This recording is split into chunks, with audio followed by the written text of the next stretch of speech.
Good morning, everyone. Happy Thursday morning. Welcome to the Daily Faith Builder. I hope you're doing well this morning. I hope you're getting time alone to just be quiet and restful, especially during these crazy times, to just let your soul, your heartbeat drop and just rest in the presence of God. It's a discipline. I'm trying to learn myself to do that as well. It just seems like we live at such a level and we don't know how to kind of pull it back, and it's critical that we do. So anyway, with that, this week we've been looking at this idea of optimism, just watching over our soul. Is our soul more optimistic or more pessimistic? And boy, are we aware that there's a fight going on inside our soul, and that fight is to maintain this hopeful soul, a faithful soul, and an optimistic soul in the midst of this fight against being idle and being busy. Now, Paul in 2 Thessalonians, he really gets after the Thessalonians and he really tries to exhort them in these two things. He tells some of them that they've become idle. And this is connected to their wrong understanding of the end times and what they're waiting for, looking for, the promises of God. But I think these two things, being idle and being busy, are things that are constantly hitting us. And we kind of fling to one side or the other in this battle. And boy, I think many of us are feeling during these times a sense of just being paralyzed by everything that's going on, the events of the year, and maybe even feeling idle and feeling maybe anxious about, oh, we need to be doing something. What should I be doing? And maybe even just a real sense of heaviness. Maybe we're burdened with disappointment. Disappointment is crushing.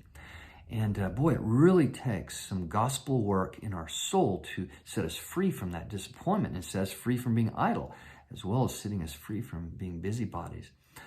Idleness itself, it results from a purposelessness in our life and really a defeated attitude towards life.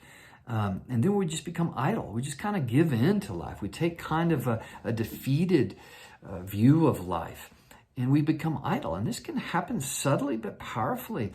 And we need to just look at our lives and say, wow, am I being idle? Or am I really going after a sense of purpose? And I think one of the biggest things is, boy, how do we begin our morning? Is there a sense of hope, excitement, expectation, drive even in getting up in the morning? Or the morning, especially during this COVID time, boy, is we just hitting that snooze button more and more? Or is there a sense of mission, a sense of being with God, and a sense that He has a purpose for me, and leaning into Him to listen to that, to kind of get our morning, commands to go out for the day, to carry on our work. Otherwise, we can, if that snooze keeps going on and off, if we don't pay attention to our soul first thing in the morning, what's happening? What's the countenance of our soul? We need to fight that. The other one is this idea of just busyness. This is the other extreme, is we get busy, doing so many things. And boy, we don't really know why are we doing them. What are we working towards? Does it have any eternal impact at all? Or are we just being busybodies? Paul got onto the Thessalonians, about being just busybodies. And going from home to home, he even talks about, and just being kind of all up in people's business. But also that rolls over to just being busy, whatever it may be, with our schedules. But are all of that activity in our lives, is it connected to an overall purpose that God, has called us to? And so just this morning, I'll leave you with those two things. This big idea, are we really watching over our soul? And are we developing a hopeful soul, a faithful soul in the midst of this fight against idleness and this fight against being busybodies? And really laying into the gospel. Gospel is the solution for this, right? Understand that God has set us free. He has a purpose for us.